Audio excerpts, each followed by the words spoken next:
Alrighty, let's get this show started. I'm going to be pouring the whiskey out here. We've got maybe a couple more streams left in the bowl of bourbon. While we wait for some people to show up here.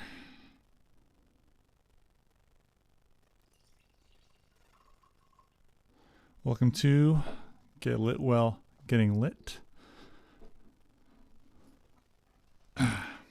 So I went for a little bit different of a setup today. As you can see, we've got the nice warm lights. It's I mean just whites, you know, no colors, no reds, greens or blues, just good old tungsten, kind of. And we got tungsten and the daylight kelvins. I'll talk about those in a second. What do you guys think about that? Got the fireside chat theme going here. I thought that was kind of fun. You guys hear me okay? Let me know if you can hear everything all right. All right, so I am using my slider today, but I'm not using it with a camera. And anyone, you know, who's familiar with my equipment in my studio probably knows what I did to it. I'll point that out a little bit later once we got a couple more people showing up here.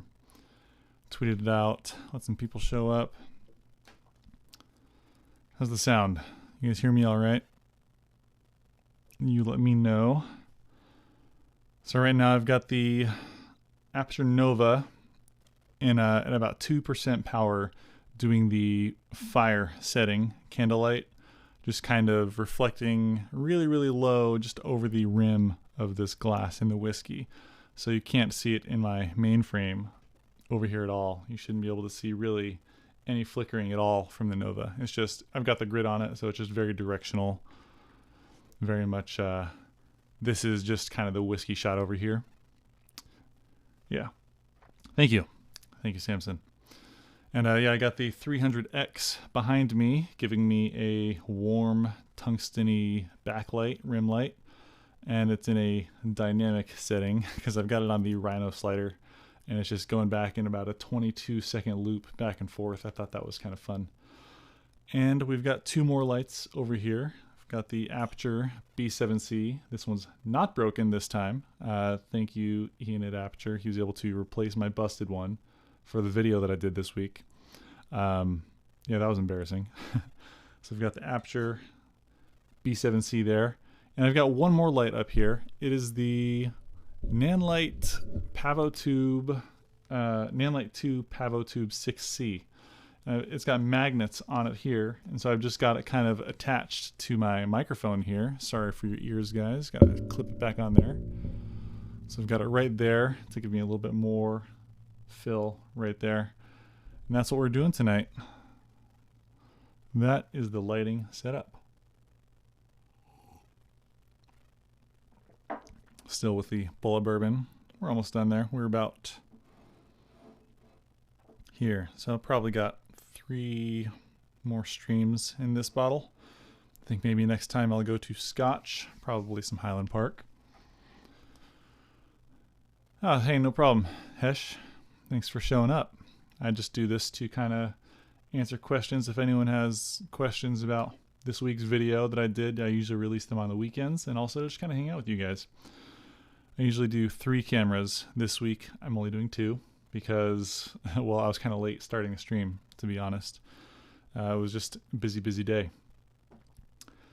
So the A7S III versus buying lights is the title of this stream. We'll talk a little bit more about the lighting setup in a few minutes when a couple more people show up. Hey, what's up, Jake? Thanks for showing up, man. As always, shout out to Jake, the Alaskan man. He's always filming cool glaciers and stuff with his drones.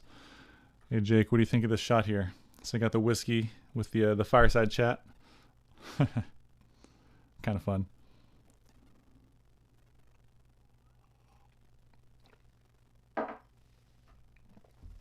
Simon, dude, tough question. I opted to spend the money on a new PC so I don't die while waiting for videos to render. You know, that's a wise investment. Before, actually, my old Mac Pro, which was like the most expensive Mac Pro when it came out, which was the trash can one from like 2013. When I went from that to the iMac Pro, my render times cut down in like, I don't know, like by 80%. So I totally understand that. If a new computer is going to make you work faster, 100% worth it. Highly recommend it. Upgrading equipment that makes you work faster and more efficiently is always a win, in my opinion. And that's kind of where I'm going to be leading to with the whole should you buy a camera, right? I mean, anyone that knows me on Twitter is, buy lights, always buy lights. And of course, the stream is about pretty much buying lights. So the A7S III, Jake, I know you have an A7S III. What are your thoughts on it so far? Man, I got to get you in this stream so you can talk to me. I need to figure that part out of piping people in. Needs over wants. Yeah, that's a good way to put it. So anyways, the A7S III, it's got a lot of really cool things going on with it, right? Of course, what do I need? You do a put together video about it today. Well, then I'll have to watch it. What do you really need with a camera? So for me, I'm recording on a GH5. This is my GH5 over here, and then this guy down here, the whiskey shot, which looks mighty fine, by the way. That's the XT3, right? You can get this XT3 brand new now for like less than $1,000. I think it's $999.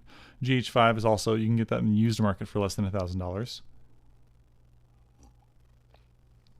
And personally, I record all my videos in 8-bit, right? I don't even use 10-bit. I don't do raw videos.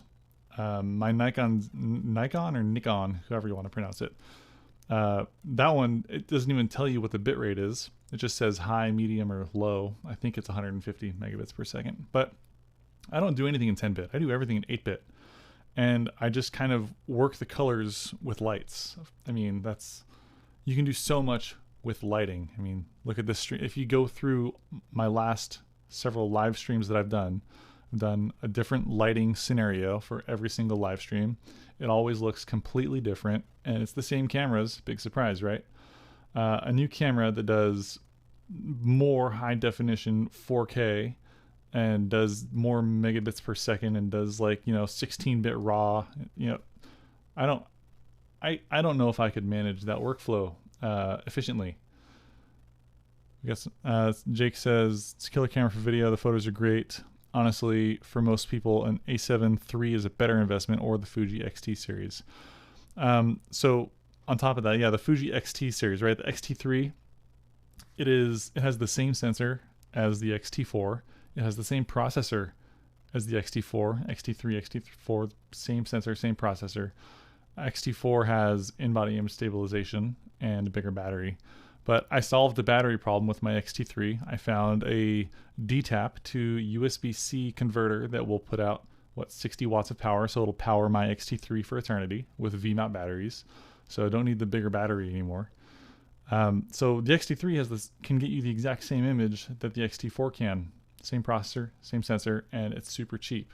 And if you don't need the in-body image stabilization or the flip-out screen, then buy that camera. I always have a monitor on all of my cameras anyways, so a flip-out screen is, negligible in terms of, is it important to me? It's really not. I mean, it's nice, but I don't need it. But the A7S III, right? Why do I want that camera so bad? Hey, Nils, thanks for showing up, man. And Simon, yeah, I'm quite happy with my A7 III. Don't feel the need to upgrade as much as I'd like to. So a new editing rig instead will improve processes much more. I agree.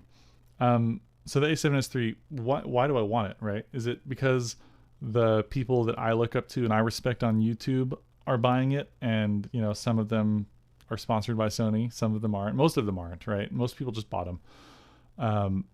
I would love to be sponsored by Sony, and it's not going to happen though. I mean, I review lights. I mean, even the super famous YouTubers, right? They're not getting cameras for free from Sony for the most part. Cameras are just hard to get sponsorships with, I guess. But I've even gotten to the point of considering selling some of my lights off just so I could go buy the A7S III. I was debating between the A7S III and the Red Komodo for a while. And then I realized that on the Red cameras, there's an entirely different workflow that you have to start becoming adjusted to. You have to do like a black calibration. You have to calibration the darkness of your sensor if the temperature changes more than like 10 degrees Celsius. Otherwise, your image will be all splotchy and weird. I didn't know that. That's something that takes about 30 seconds on the Red Komodo. On all the older cameras, it takes like 30 minutes. That's something I really didn't know. That makes the Canon C series look really interesting if you just turn it on and hit record. Because, I mean, I don't have... That's out of, like, reality for me. You know, waiting for my camera to calibrate what is black and what is not based on the temperature. And, I mean, that's how sensitive those sensors are. That's crazy weird. Jake Sloan, the Fuji colors are fantastic straight out of camera 2. I completely agree. The Fuji colors are some of the best. That's the only reason I could see really wanting to buy the X-T4 for a different image quality, is because the X-T4 has the bleach bypass film simulation. And that's what's really interesting with Fuji's cameras, is they have these film simulations which perfectly emulate their hard stock films, you know, the physical films that they used to put into their cameras.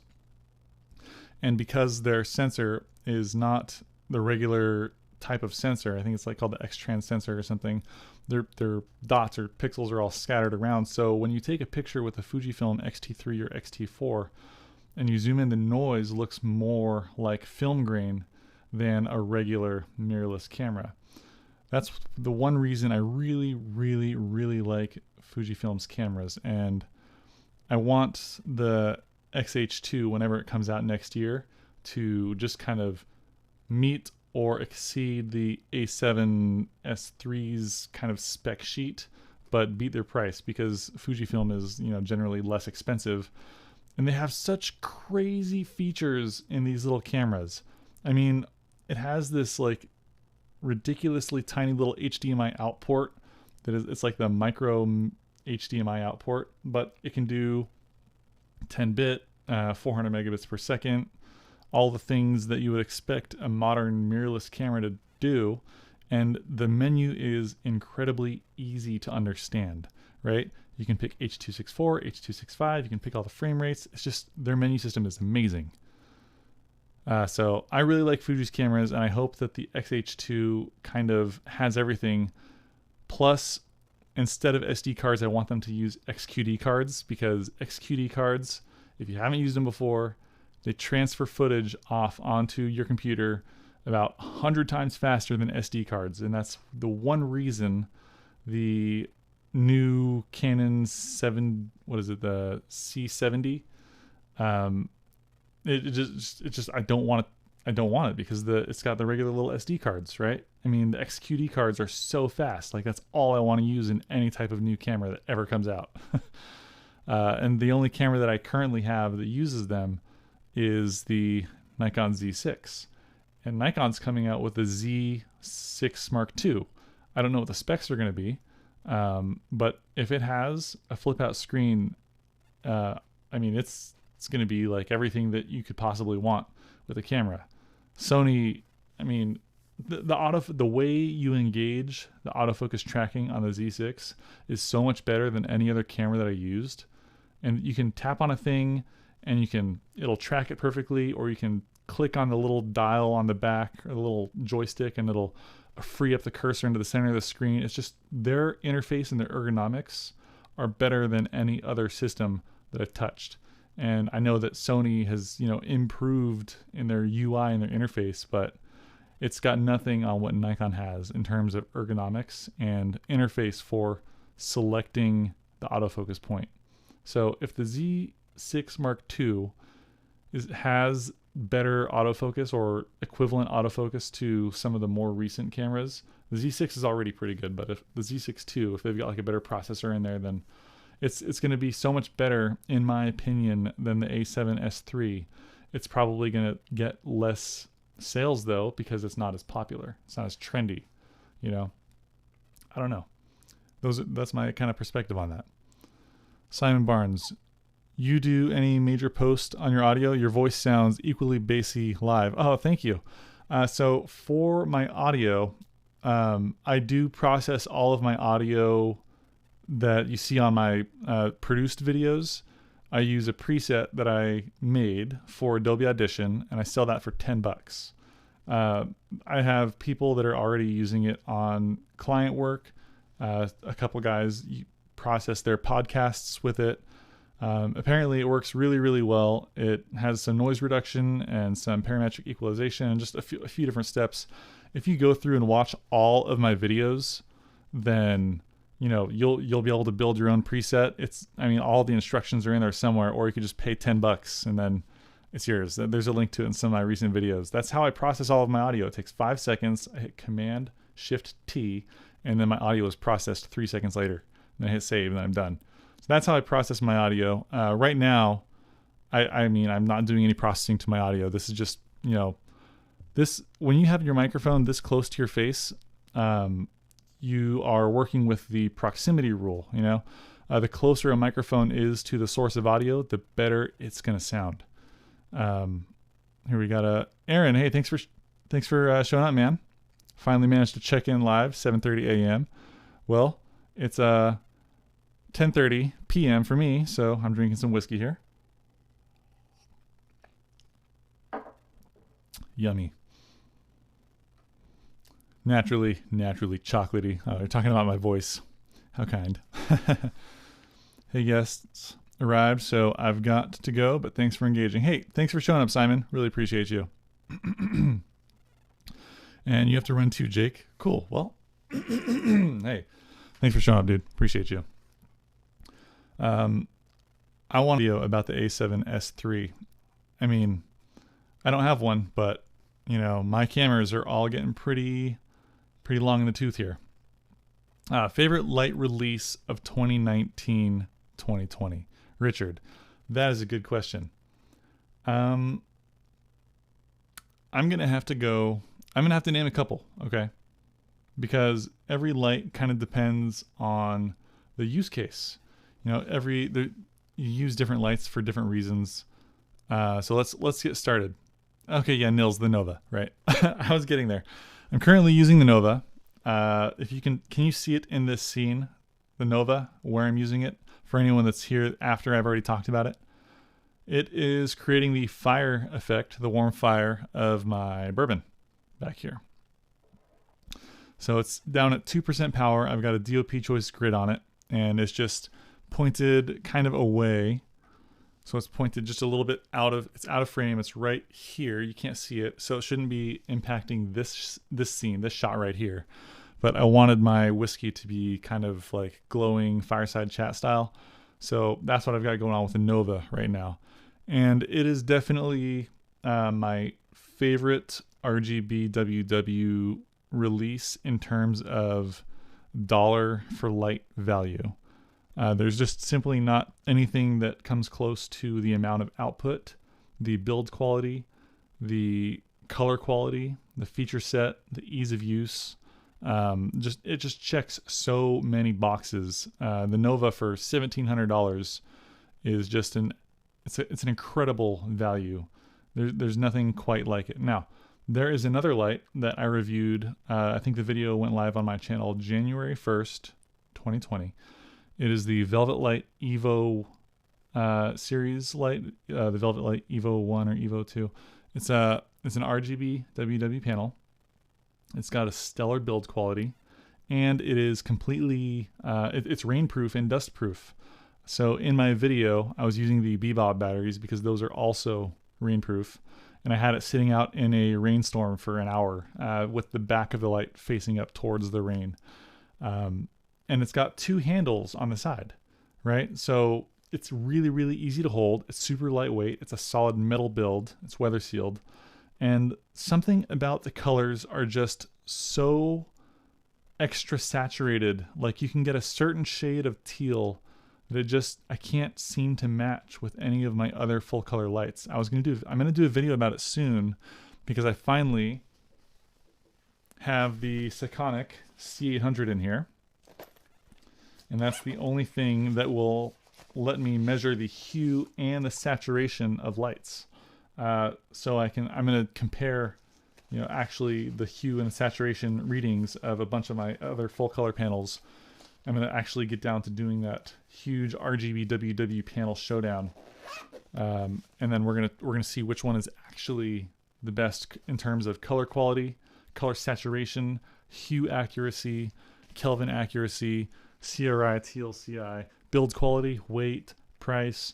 I'm going to do all of those things, and that video is going to be up before the end of the year. It's going to be like the definitive guide of what light you should probably buy.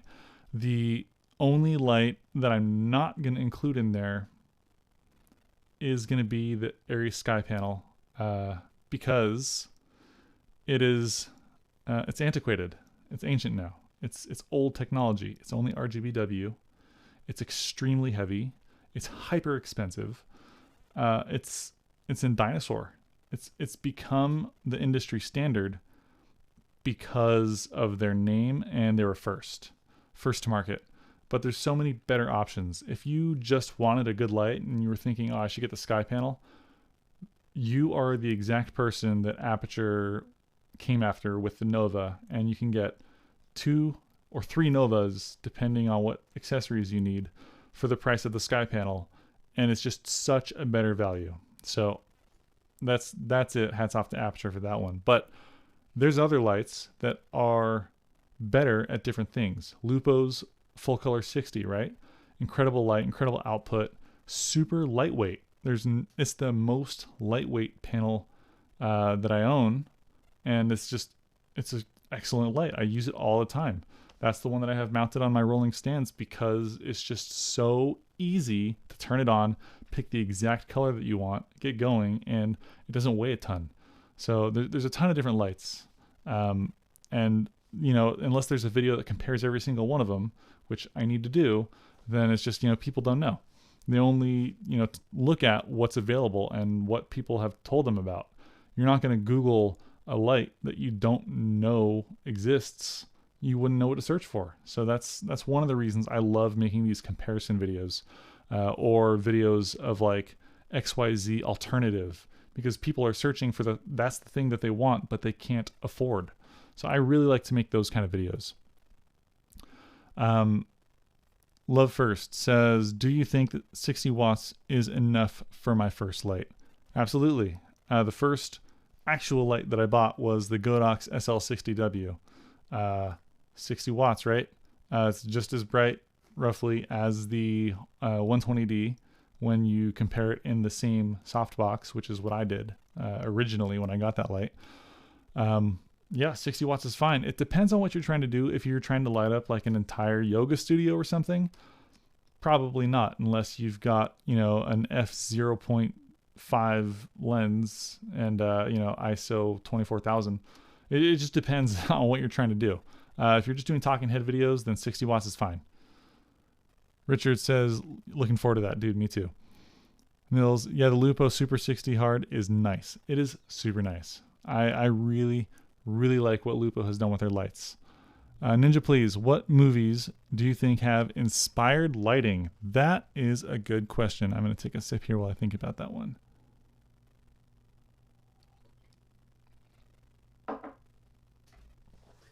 Inspired lighting. Tron, the original. So I was watching some documentary or some video. No, you know what? I think it was Corridor Digital. They did a video about the original Tron versus the new Tron. And the way those guys had to make that film, the original one, right? They had to take every single frame of that movie, cut it out, cut out the eyes, cut out the teeth. The costumes were actually black and white, and they had real sets. The lighting had to be perfect for everything. It's just, so, I mean, the way you got to watch that video by Corridor Digital. It's just I cannot believe how much work went into the original Tron. They didn't have, there was like 5 different companies that did different kinds of 3D. It's so interesting. But then the next Tron, they followed that up And I'm always interested in the lighting. Like, how do you get that look? Everything is like neon all the time, everywhere, but you don't have lens flare everywhere, right? Do you ever think about that? As soon as the light goes into the lens, it's you got lens flare or haze. There's so much light in that film, but it's just clean, it's crisp. I don't know. I really like that one. There's a lot of other films that have inspired lighting. I'm gonna pay attention to that as through the next couple of weeks, and then we'll talk about movies with inspired lighting. I think that's a really interesting topic. Your channel, Richard says, your channel is my go-to for light reviews. Thank you. Any RGB tubes worth mentioning? Yes. Right now, I am reviewing the LED Go, it's LED Go, I guess, their Pavo Tube series. And it requires the same power as something like the Aperture Nova, right? It's got the 24 volt power supply requirements. So it can't just power it with any VMAT battery. If you want to power it over DTAP through their little XLR power things, you need to get like a high voltage VMAT battery, or you need to get an adapter to use 2 regular 14 volt VMAT batteries. But I really like the light because it's incredibly bright. I just plug it into the wall. It's super durable, super bright. Pavo. So LED Go. No, I don't know if it's Pavo tubes or Alta tubes. One of the two. They're both made by the same parent company, which owns LED Go and like Nanlite. So anyways, I'm going to be reviewing that tube really soon. I really like it a lot better than any of the other tubes that I've mentioned so far. So Nanlite and LED Go, they make some really high quality tubes. Those are what I'm playing with right now. Pasmadong Kame, I think I pronounced that super wrong. Good day. Is the mount of the Godox S30 the same as the Dito light? Also, what is the mount called? The mount of the Godox S30. I think that you're talking about their spotlight kind of adapter. That's a good question. I don't think so. I think that Godox's spotlight kind of mount is proprietary to Godox lights. If anyone else knows, correct me, but I think that you can only use it with theirs. That's as far as I know. I haven't actually worked with the Dito lights, so I could be wrong. Ninja, please. They hand cut masking for every scene. Yeah, that's what I was talking about with Tron. So back to the whiskey shot here. I like this whole warm look. I mean, I usually do the whole RGB stuff, but I'm liking the. It's so simple to do the fireside chat stuff. So let's talk about lights again, because I mean I've already talked a little bit about cameras, and I just keep on going back to lights because they're so cool. RGBWW is really cool, and obviously I use it a lot, right? But anytime I've only done a few actual commercial projects or like films with other people. Most of the time I'm just locked in my own little studio doing my own thing. But anytime I've worked with anyone else, for the most part, RGB. We just stuck with tungsten and daylight, right? Because when you're trying to create a realistic scene, they don't have a bright neon pink, fluorescent light in the background, right? They've got tungsten and daylight. It's just the most natural and most realistic. So while RGB is super interesting and I use it a lot for my personal style, it's not really necessary. And you can always just buy a set of gels to try and get around like not having the full color lights. Yeah, I just think that that's really interesting. Like I've wanted to use the RGB lights, whenever I work with anyone else because I think they're cool, but it didn't fit the narrative. It didn't fit the story. So you don't need to buy the full color lights if you can't afford them. And also gels, you can achieve color combinations with gels you cannot achieve with just lights, right? Like with just like a full color light. If I switch this down to a particular yellow or a particular teal color, you can achieve a deeper, more saturated teal or more saturated yellow, limey, type color than you can with just the RGB lights. So the gels, they have particular dyes that, you know, mask out certain frequencies of light that just do so much better. So that's one reason why you would still want to use gels, because you can achieve colors you just simply cannot achieve with RGB lights yet. Now they are coming out now with RGB LCW, red, green, blue, lime, cyan, white lights now. So they have 6 color chips, and there's also the ones that have also an additional tungsten chip. And I think that's what the Orbiter has, and that's why it's, you know, super interesting to a lot of filmmakers. Is it's super powerful. It's got super excellent color quality. It's, you know, every color, you know, the most colorful light that you can possibly get. But RGB WW is like growing in popularity to the point where people don't want to just get an RGBW light, but now RGB LCW and the, you know, others are coming in with even more color chips. But for every color chip that you add, you take away the a fraction of the maximum amount of output, because you need to make room for the electronics and the hardware to power that chip.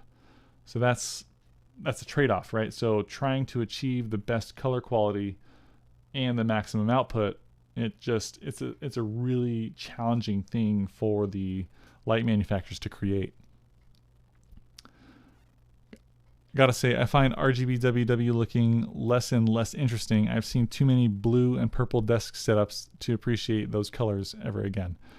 Aaron, yeah, you know, it's RGB WW has a place, right? And in my particular studio, I use it a lot because that's my style. But for this stream, I think that right now, for today, I'm calling this the fireside chat, right? I think that this look is also extremely classy and super high quality. It's just, I mean, it was planned and it looks good. It's I don't know, what's the right word for that? It's where you feel like you walked into, it's warm, you came to hang out. Here's what we're doing, right? It's not like you're in this techno bubble with me. It's just a different mood. So that's what I'm going for right now. And I agree. RGB WW is, it can be overused. There's a wonderful video. So Aaron says, there's a wonderful video on the Indie Mogul channel where they compared RGB versus gelled lights, and the difference is astounding, i.e. RGB lights are far less color accurate than a gelled white light. That's true. I went to an event that Aperture hosted with Roscoe and Sekonic, and all these other companies were there. And Quasar Science was there too. And they went through this whole thing about how the color quality of a true tungsten light versus a gelled tungsten versus a gelled LED versus just an LED simulating the gels.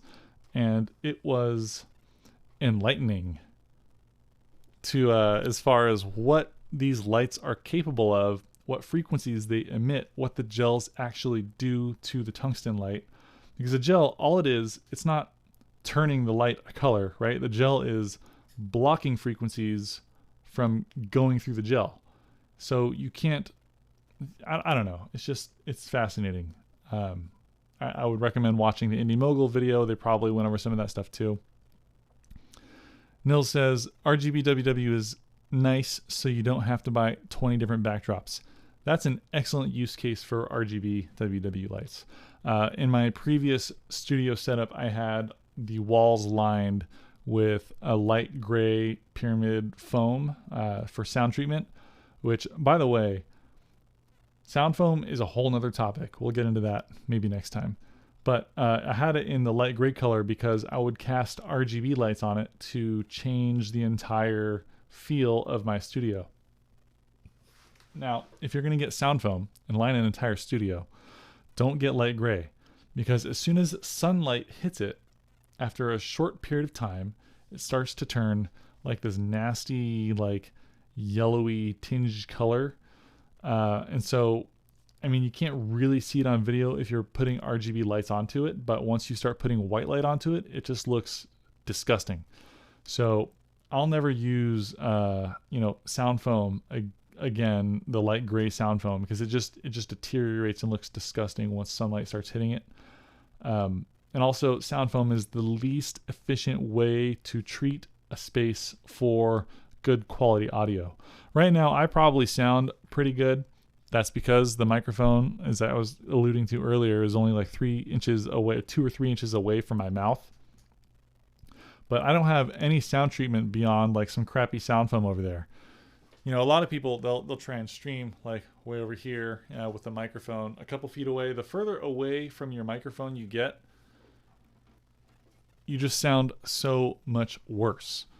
I mean, when I set up my shots for my videos, I try and have the microphone as close to in frame as absolutely possible, because it improves the audio quality so much. And then I run my $10 preset over it, and then it just fixes everything that I missed. It gives it that extra little pop.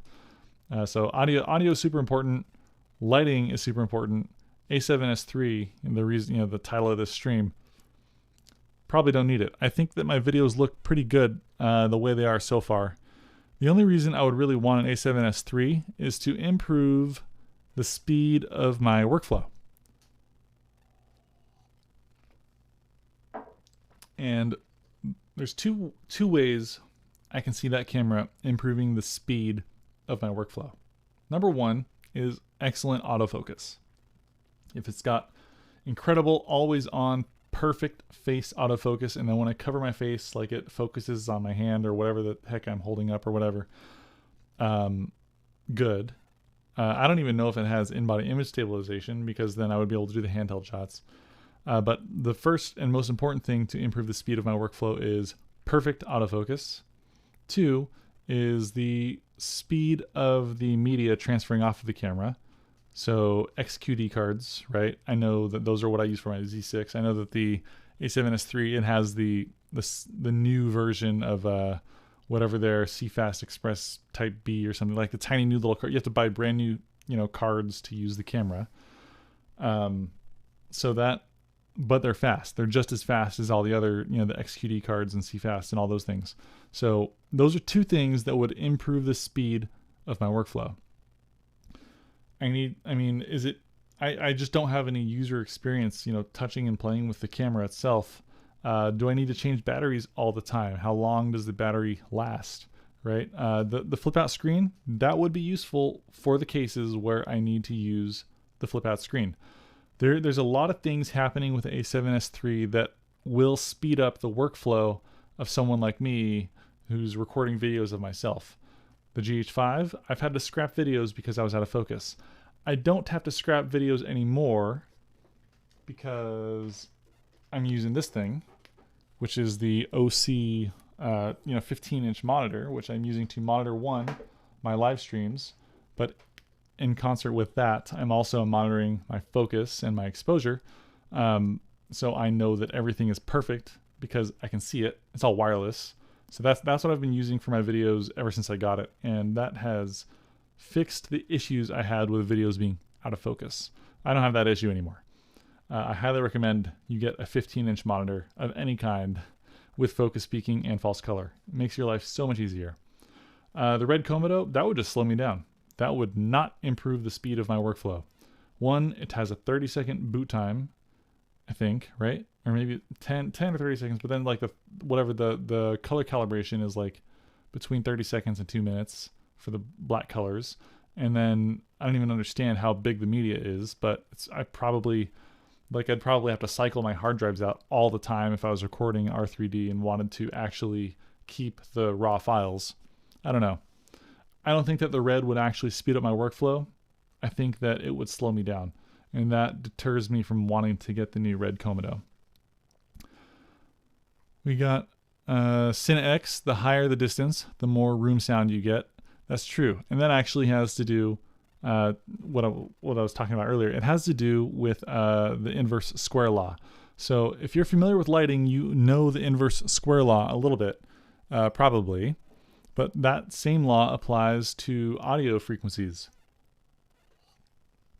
The the further away from you are from your microphone, the less the signal that you intend to get to your microphone actually gets there, and then the reflections are amplified to get to the same to get your voice to the same volume as you want it to be when it's hitting the microphone. So you get more reflections, your audio sounds way worse.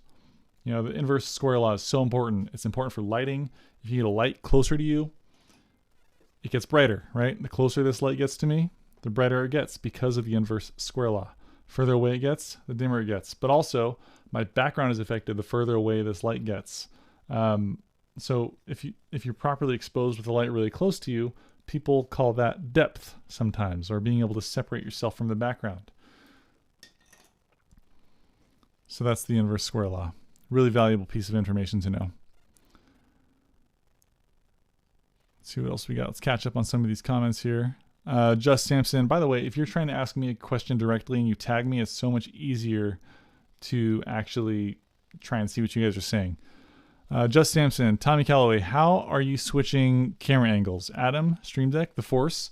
I am part Jedi, but I'm using the Atom Mini Pro. I'm just going to show you here. We got it up there. It's right here. This little guy. Yep. So I just use the Atom Mini Pro, and it's a really interesting setup. If you go through some of my previous live streams, I went through the whole setup that I built for this studio live stream setup. I have the Atom Mini Pro wall mounted. I have the Mix Pre 3 wall mounted. I have both my computer and my second monitor wall mounted. I've got my microphone wall mounted. It's all on this one setup. And then this desk that I have that I'm sitting in front of, I built myself with custom wood, custom pipes. I designed it, blueprinted it out all myself. That's on casters. It pulls away and it will go over to the other side of the studio, so I have room, because I don't have any room for anything in here. So it's a completely custom setup. I wall mounted my Atom Mini Pro. I haven't seen anyone else do it. I used 2 super clamps and a magic arm, and I attached it to the back of my LG monitor. The wall mount that I got for it from like Mount It or whatever the company's called. Whatever. I clamped it onto the back, and then I clamped everything else to it. And I've got 2 Mars 300 devices. One to take the feed from one of my cameras into the Atom Mini Pro, and then a second one, the Mars 300 Pro, which is taking the live feed out of the Atom Mini Pro for the multi-view out, and that one is feeding this monitor. It goes into the back there, and this thing is powered by the VMAP battery that's also powering the same monitor. So this whole setup is completely wireless. The only wire coming off of it is the headphones that I use for monitoring, which I can turn off also and just carry this thing around. But the whole setup, so when I need to start filming a video, I just put the VMAP battery on, and then turn the Mars 300 on in the back of my computer, because I just don't want it turned on for no reason. But anyways, then I just start filming, and I can see everything, and I don't have to plug monitors into everything. I'm trying to go wireless because I trip over wires, and I've got wheels everywhere. Everything's wall mounted. I don't want cords dangling all over the place. So that's kind of my thing. Aaron says, Tommy, when are you going to bring an Arri HMI into the studio? Whenever I get an Arri HMI. LEDs are much less power hungry lights. I have an Arri 650 tungsten. I don't know. I just don't have an HMI yet. I've never had I just don't have the time to go through every different type of light. I mean, I've generally focused on LED lighting. If someone has an HMI that they want to let me borrow for when I do my big LED showdown, I'll do a segment between tungsten, HMI, and RGB WW versus all the new technologies. I think that would be really interesting. Maybe I'll talk about HMI soon. I don't use it. It's just also being in my own home studio, where I've got my own house power, and HMIs they get hot. The tungsten lights, they all get super hot. That's why I don't use them. They just get super hot. They're a fire hazard. That's why I like LEDs.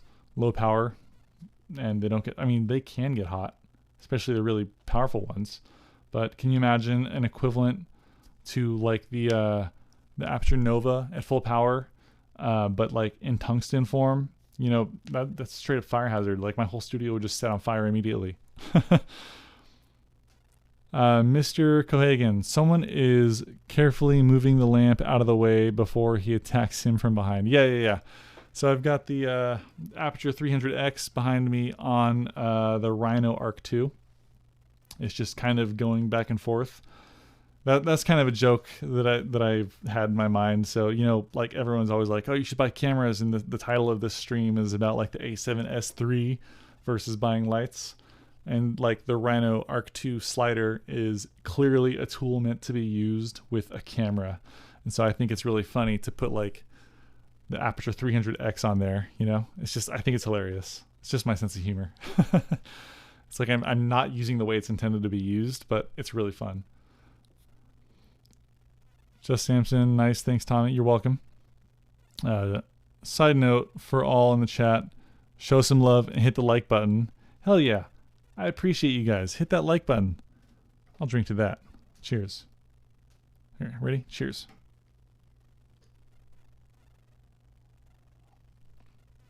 Here we go.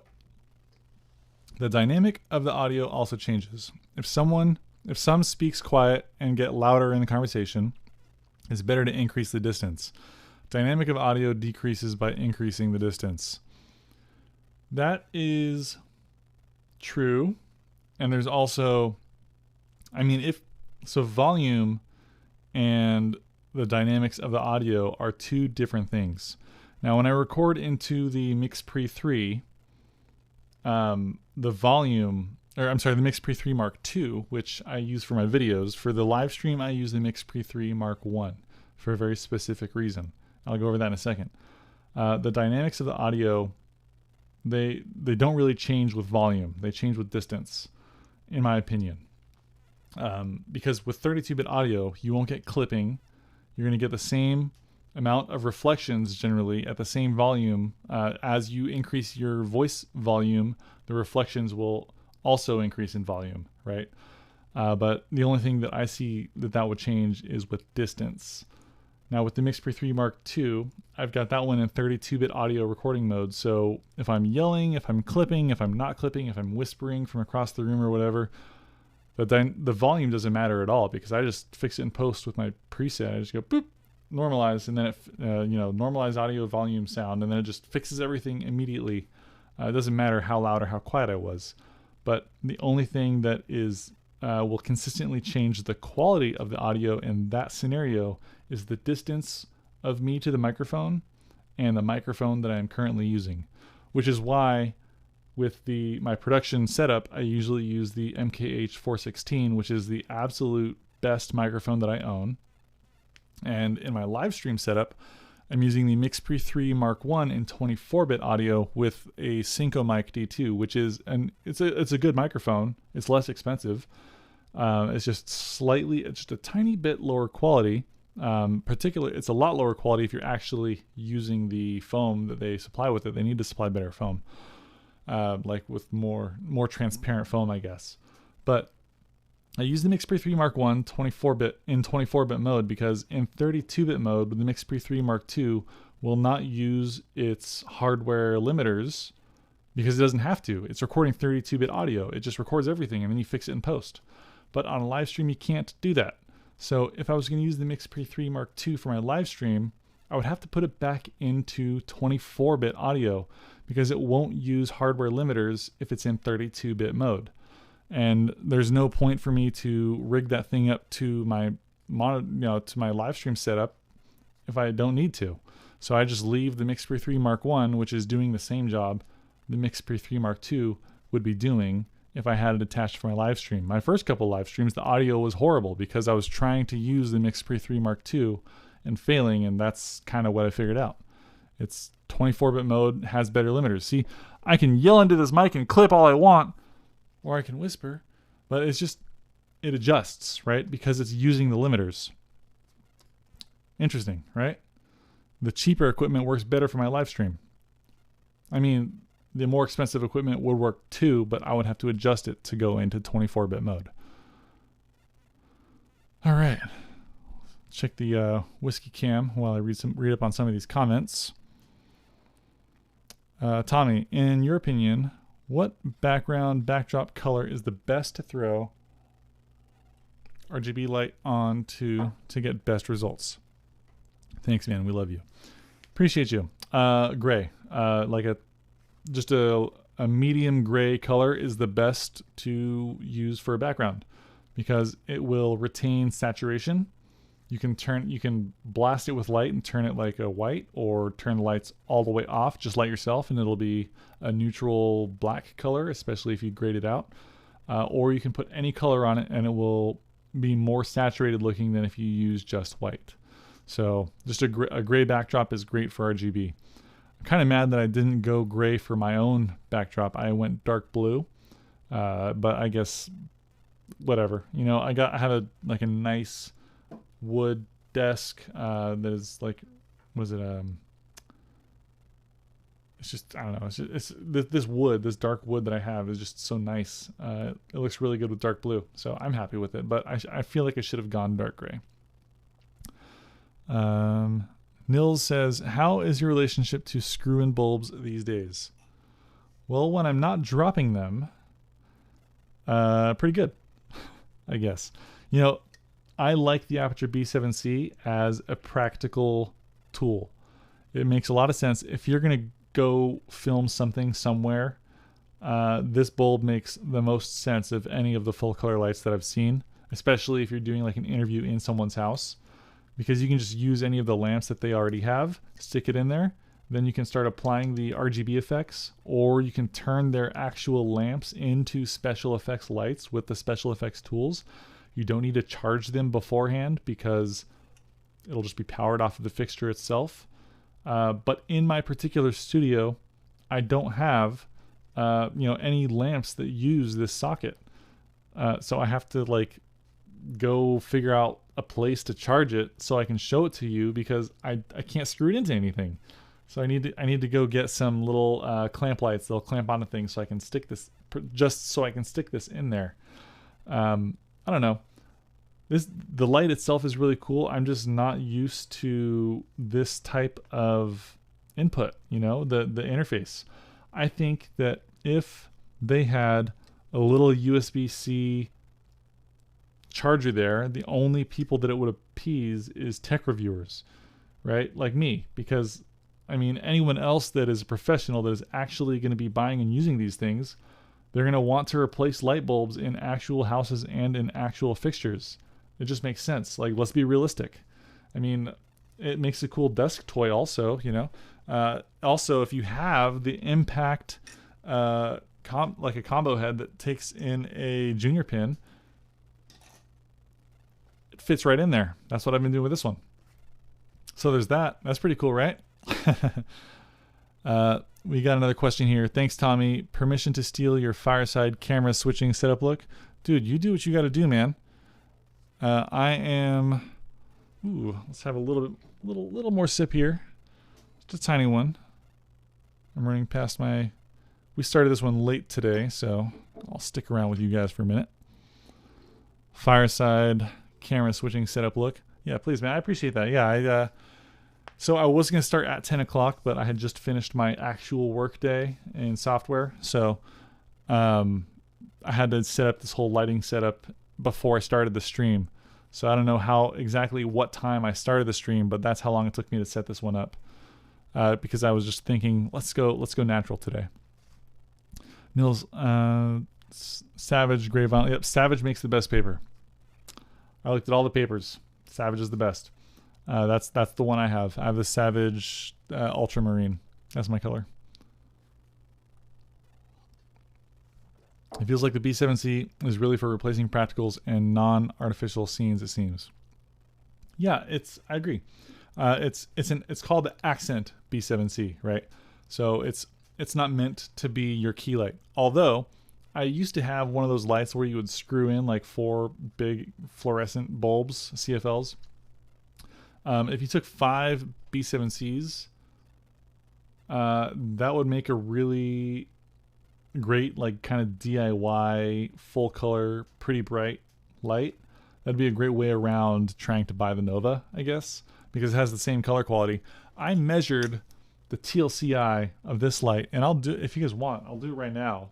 I'll measure what I've got coming out of this thing. The TLCI that I measured out of this little light bulb is 99. I'm gonna do it again. I'm gonna show you in real time.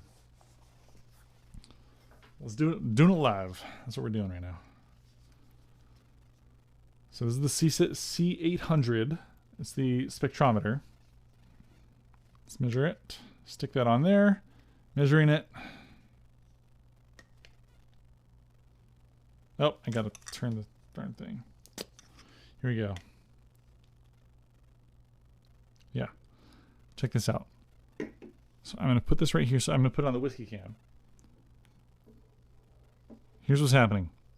Putting the bulb over this thing. We're gonna measure it. Look at that. A 99 TLCI. And I believe the bulb is at 6,500 Kelvin, and we're getting 65. Like, that's within 65 Kelvin of the range. That's really, really, really good, guys. I mean, the color quality out of these bulbs is stellar. So, like I said, if you want to make your own full color fixture and you've got one of those things that you like screw 5 light bulbs into and like you stick a softbox in front of that, do it. Like, that's money. That's a solution right there. Now, there's something else about color quality that I've recently discovered, which is discerning and fascinating at the same time. So I measured the CRI, TLCI, SSI, all those things coming off of my softbox, and I found that the diffusion material in front of all of the softboxes that I own reduce the CRI down to like 92. It reduces the quality of your light. Now, I'm on this quest to find the least quality reducing diffusion material that I can possibly find, because that's, I mean, if you're spending all this money on these lights for this amazing color quality, but it's immediately mitigated by whatever the hell you're putting in front of it, it doesn't even make any sense. Like, why isn't anyone talking about that? I don't know. I think that's really interesting. So here we go. The automation channel says, when we will have the new Nanlite tube light. The new Nanlite tube light, what, this guy? Or do you mean the LEDGO Altitube or the Pavo tube? Because I've got one of them over there that I'm working on a review of from LEDGO. So you just let me know which one you're talking about there. See, not sure if they have it already, but they should be releasing a charging case similar to the one they made for the A7Siii. That makes, they really make it. Yeah. So they're having a bulb charging case, like the MC charging case that they have, that'll hold 8 bulbs, and you can just screw them into there, and charge your bulbs that way. I think that it'd be really cool if there was a freaking C-stand mount on it, or a baby pin or a junior pin adapter of some kind, to let you just open the case up, take the lid off, and turn all the bulbs on. That'd be a great way to just, then you could just stick a piece of diffusion in front of it, and it'd be a great, there'd be no reason not to buy that for like 800 bucks. Like, that'd be the perfect sell right there. Easy, yeah. Ninja, please, what's your lighting pet peeve you see in current media? The strip lights, right? Those lights that have all of the, like the strips of LED lights, the RGB lights that you see everywhere. I hate those. I know that people are trying to be stylistic or whatever, and they're really popular with younger people as well. But if you're actually trying to film something, they always produce flicker. You'll see banding and you'll see flicker, and it just drives me crazy. Especially, I've seen really big YouTubers, I'm not going to call anyone out, but they have those lights attached to their Mac or their computer or whatever. And because those lights have, they don't have them at 100% power, and they're pulse width modulation controlled, and they're at like 50%, right? So you're going to get a ton of flicker and banding, and it always shows up in all of the videos, and I can't stand it. That is my pet peeve. Let's see, Just Salmon, Got to bounce, Tommy. Really enjoyed the chat. See you on the next one. See you later. Hey, thanks for showing up, dude. JC, hi. I have a Canon SL2. It's not that good for low light. What kind of light would you suggest and not more than $500? Thinking of the Falcon Eyes Flex Rex 18 or Aperture Amaran Tri-A. Thanks. $500. All right, I'm going to take a drink while I think about that.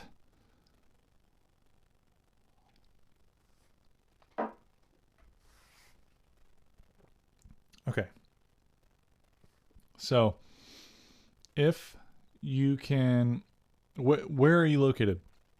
If you're located in the area of, like a major metropolitan area, you can probably find a used Aperture 120D Mark I pretty affordably, right? So probably for like $400, and then you'd have room left over for a C-stand and a modifier.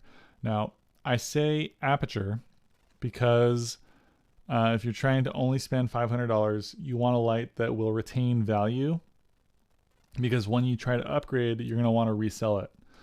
So that's, I mean, it might be a little bit more expensive, but Aperture, if you're buying that brand of light, it's going to be the easiest to resell when you decide to upgrade to something a little bit bigger. So that's one piece of advice if you're going for that.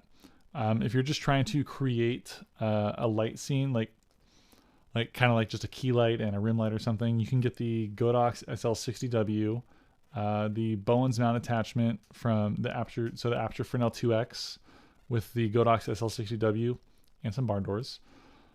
And then good choice on the Falcon Eyes light. They're actually coming out with a brand new version of the RX18 or whatever that light is that they have that's a panel light. I still use one in all my videos. I use the full color version, RX818, but they came out with a new version that's just bicolor. That's a really, really good light. It's waterproof. It's solid, excellent color quality. You can roll it up and it doesn't take it. I really like those flex lights, those little canvas style lights, because they don't take a lot of space.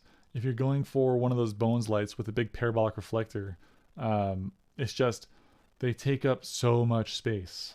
But then when you go with like the Falcon Eyes lights, like you mentioned, they're so thin. So those are great for that.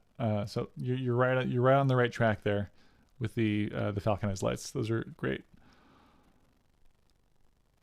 Mix it with tequila, says JC. Oh, thanks, buddy. Yeah, I'm not going to do that. Aaron says, JC, what kind of videos do you need the light for? So he's asking, yeah. And JC says, Aaron Bagel for YouTube and Facebook videos to promote some product for my biz. Yeah. Yeah, so the Falcon Eyes light, so here's the other thing I do with the Falcon Eyes light. I put it on a wall mount. So I wall mounted it, and then it's on an arm that comes out about 7 feet, and then you can adjust it really easily. When I did my studio rebuild, I talked a lot about these mounts that I put on all my walls.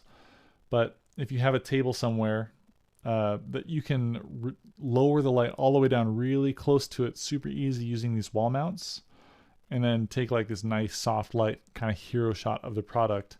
And then you can just really quickly, easily adjust the light way up to become your key light while you like hold and talk about it. So wall mounting the Falcon Eyes light is like my favorite thing ever. IntelliTech also sells a bunch of those style of lights. I use one of the IntelliTech lights every single day for a lot of things, especially for I use it for my work light, for my desk light. If I'm doing any type of Zoom call, and for a lot of my talking head videos where I'm right here, I have it hooked up to a light switch. Just like this. This is it's right here. It looks good. It's beautiful. It's like a 3x1 form factor. It's the IntelliTech LC120. It's a great light. I really, really like it. It's a little bit more expensive. It's about $700.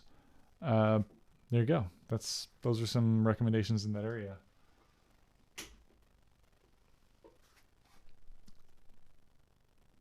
Duke, damn, it's 2:20 here in the East Coast. You need a live stream earlier, Tommy. Well, you know what? I'm thinking about it.